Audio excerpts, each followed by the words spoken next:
These headlines and predictions are becoming more frequent. The reality is, the hikes in food prices will worsen as extreme weather caused by climate change severely impact food production locally and worldwide. Research shows that the full impact of climate change on food prices is being underestimated. The marketplace is still a very big part of our lives in the Caribbean. This is where we socialize, engage in commercial activities, and interact with vendors of local agricultural produce. But as we have seen in recent news reports, major weather events such as extreme cold, droughts, or large-scale flooding in the farm belts of the United States or Canada impact directly on the availability and price of critical food items such as corn and flour. This draws into sharp focus food security issues. Today we visit two farms in Antigua to discuss agriculture and how this sector is already being affected by the impacts of climate change. This is a man-made water retention facility in Antigua's main watershed. The retention facility was built in the 1990s by a local farmer. It was built to channel and retain excess rainwater during the wet season. It feeds an intricate irrigation system throughout the farm. Water is not much of an issue here, as the farm is located within the rain belt. This farm is in the drier part of the island and suffers from extreme dry conditions during both the dry and wet season. Without water, you can't grow no food. You might have the land, you might have the human resources, but without the water, you can't grow the food. In most islands in the OECS, farming is a labor of love.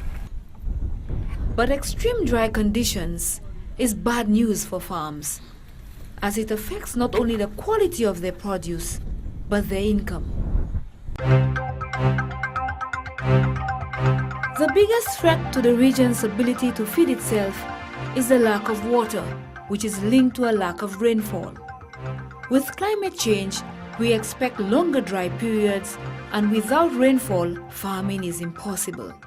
You know, we depend on government water.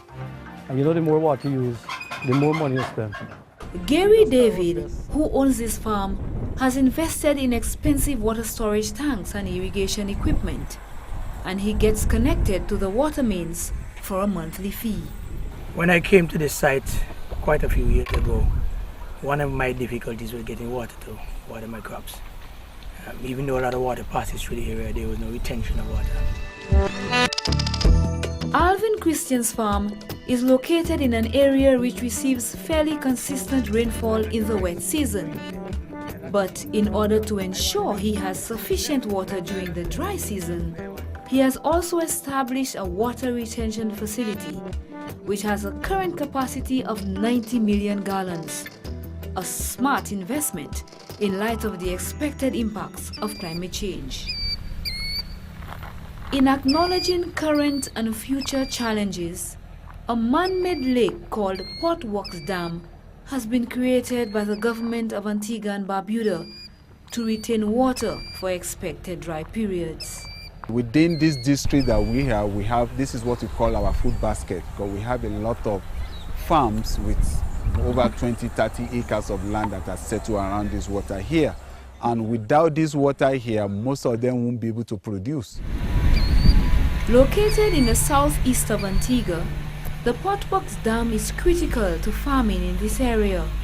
However, in order to compensate for loss of water during extreme hot and dry conditions, the dam needs to be deeper than it is now. The potential for farming in Antigua and the Eastern Caribbean is huge, and so too the food import bill. In St. Lucia, for example, that bill is over EC $300 million annually. Every one of us has a responsibility to reduce our huge import bill. When we buy from local farmers, our hard-earned dollar remains at home and the economy benefits. Now is a good time to think of growing that backyard garden. Fresh local fruits, vegetables, and ground produce are healthier. It is tough, but we need to lessen dependence on food imports. It is a lifestyle change we need to make, or climate change will cause us to experience extreme high prices or severe food shortages. Act now. Rally. Rethink. Respond. This message is brought to you by the OECS Secretariat with funded assistance from the United States Agency for International Development.